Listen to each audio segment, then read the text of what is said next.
Le Fonds des Nations Unies pour l'enfance, UNICEF, est une agence des Nations Unies qui a pour mandat de défendre les droits des enfants en vue d'assurer les besoins essentiels pour leur plein épanouissement.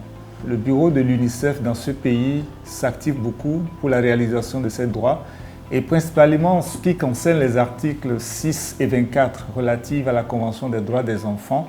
L'UNICEF travaille essentiellement avec un focus sur la mère et l'enfant à travers 3 piliers essentiels qui sont la santé, prenant en compte le VIH, mais aussi la nutrition, l'eau, l'hygiène et l'assainissement.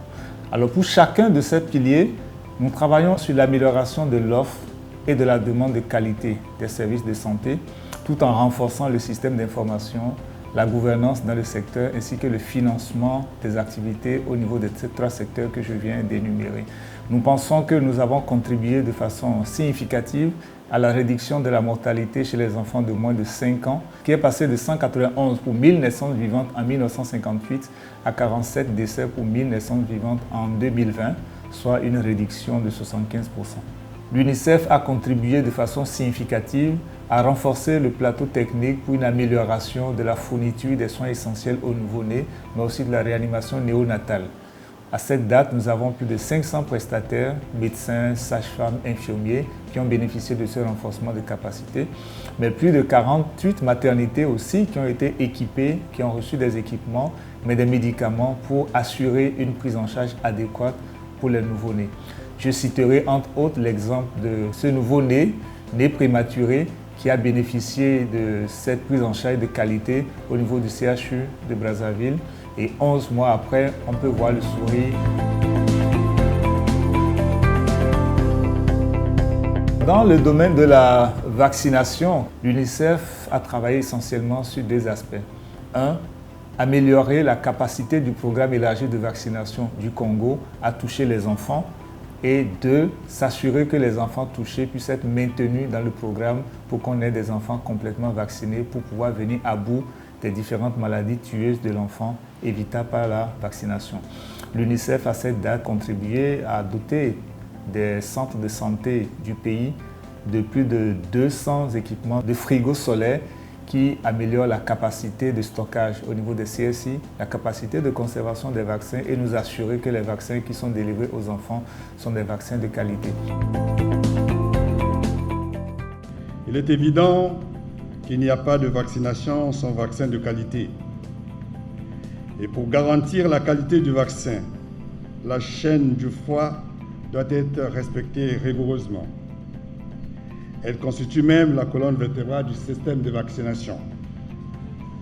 C'est pourquoi, conscient de cela, le ministère de la Santé et de la Population, à travers le programme élargi de la vaccination, a réalisé, avec l'appui de l'UNICEF, un inventaire physique des équipements de froid dans toutes les formations sanitaires publiques et privées de notre pays.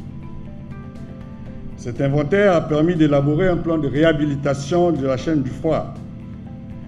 Le dit plan prévoit l'acquisition de 496 équipements aux normes de l'OMS. Aujourd'hui, nous réceptionnons le premier lot. D'autres équipements seront acquis dans le cadre de la mise en œuvre du projet du renforcement du système de santé Gavi. L'UNICEF également a fortement contribué à introduire des innovations dans le domaine de la vaccination. Je citerai comme exemple les frigos connectés aujourd'hui. Il est possible à partir de Brazzaville, à partir d'une plateforme, de pouvoir suivre la température des équipements de chambre froide au niveau du Congo à distance. Nous travaillons également en concertation avec les collègues du gouvernement pour l'introduction des systèmes de rappel des rendez-vous de vaccination qui sont autant d'innovations qui nous permettent d'améliorer la performance du programme élargi de vaccination du Congo, mais tout en impliquant la communauté parce que nous avons démarré depuis 2 ans presque une expérience inédite dans la région qui est l'implication des jeunes communautaires dans la maintenance préventive des équipements de la chaîne de froid. Pour ce qui concerne le volet eau, hygiène, assainissement, l'UNICEF contribue activement à mettre fin à la défécation à l'air libre Et le programme fournit également de l'eau, notamment au niveau des structures de santé, mais également la fourniture de l'eau dans les institutions que sont l'école. L'hôpital, au fur et à mesure, est en train de se métamorphoser. Progressivement, l'hygiène de l'hôpital devient un peu mieux qu'avant. Parce que là où il y a l'eau, forcément, l'hygiène aussi vient avec.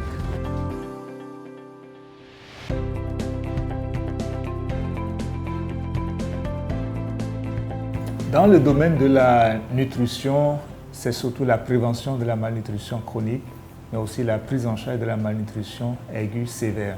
Nous avons plusieurs approches. Une approche communautaire qui permet d'anticiper sur la question de la malnutrition, mais également nous avons une approche hospitalière, centre de santé, qui assure la prise en charge en cas de survenue de la malnutrition. Je suis relais communautaire, je fais le relais entre la communauté et le centre de santé intégré. Si j'arrive dans un ménage, nous faisons la sensibilisation. Nous faisons la campagne de vaccination et nous faisons aussi le dépistage de malnutrie. Si on détecte un cas de malnutrition, on refait jusqu'au centre intégré.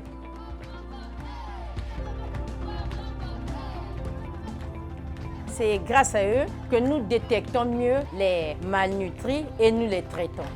Si c'est un enfant que nous pouvons prendre en charge, nous le gardons ici là, en lui donnant les médicaments que nous avons sur place. Les pompes-neutres, la récupération nutritionnelle et les démonstrations.